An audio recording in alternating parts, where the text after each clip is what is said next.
কাশ্মীরের পেহেলগাঁও হামলা ঠিক যেন হামাসের কায়দায় করল পাকিস্তানি জঙ্গিরা। কারণ আমরা জানি এই পাকিস্তান এবং বাংলাদেশে কিন্তু হামাসের নেতারা ঘুরে গিয়েছেন এবং কার্যত তখন থেকেই এই আশঙ্কাটা তৈরি হয়। বিভিন্ন মহল এরকম মনে করে এই যে কাশ্মীরের পেহেলগাঁও হামলাটা পাকিস্তানি জঙ্গিরা করলো, যেভাবে করলো হঠাৎ করে অতর্কিতে, একদম অসামরিক নিরীহ নাগরিকদের ওপর তারা নির্বিচারে তাণ্ডব চালালো। কার্যত একই ঘটনা আমরা ইসরায়েলে দেখেছিলাম। সেখানেও একটা অনুষ্ঠান হচ্ছিল, ইসরায়েলের যারা সাধারণ নাগরিক ছিল, যারা নিরস্ত্র ছিল, এবং তাদের উপর হঠাৎ অতর্কিতে হামাস অ্যাটাক করে এবং তারপর সেখানে একটা তাণ্ডব লীলা চালায়। বহু মানুষের প্রাণ চাই এই হামাসের হাতে। কার্যত সেরকমই ঘটনা ঘটলো কিন্তু কাশ্মীরে। তারপর দেখলাম হামাস ইসরায়েলের ওপর কিন্তু অতর্কিতে মিসাইলের বৃষ্টি ছড়িয়েছিল। অগন্তি মিসাইলের হামলা চালিয়েছিল ইসরায়েলের ওপর। ইসরায়েলের এয়ার ডিফেন্স সিস্টেম সেগুলোকে ধূলিসাৎ করে দেয়, কিন্তু কিছু মিসাইল ইসরায়েলে গিয়ে পড়ে। কিন্তু আমরা একই ঘটনা দেখলাম এই যে কাশ্মীর হামলা হলো, সেখানে যখন ভারত সরকার অপারেশন সিঁদুরের মাধ্যমে পাকিস্তানকে জবাব দিল, পাকিস্তানের 9টি জঙ্গি ঘাঁটি পুরোপুরি গুঁড়িয়ে দিল, পাকিস্তান তখন কি করলো?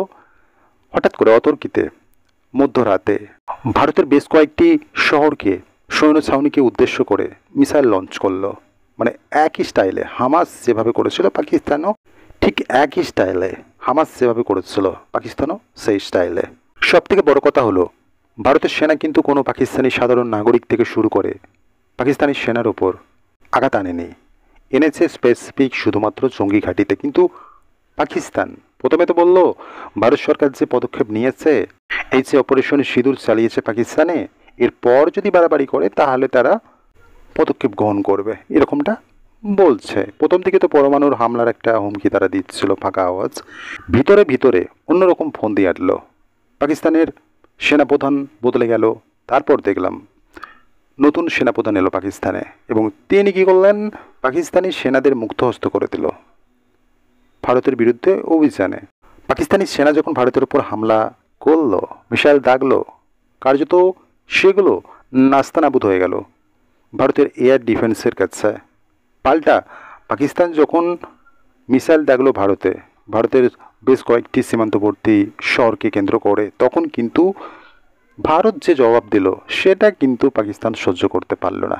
করাচি, লাহোর, ইসলামাবাদ একাধিক শহরে কিন্তু ভারত হামলা চালিয়ে দিল। তারা এক ভেবে করতে গিয়েছিল, তারা ভেবেছিল হয়তো ভারতকে আঘাত হানবে, কিন্তু তারা জানে না, তারা জানতো না হয়তো এরকম একটা তাবড় উত্তর তারা রেসপন্স তারা ভারতের থেকে পাবে, যেটাতে তাদের কার্যত নাস্তানাবুদ, নাজেহাল অবস্থা হয়ে পড়বে।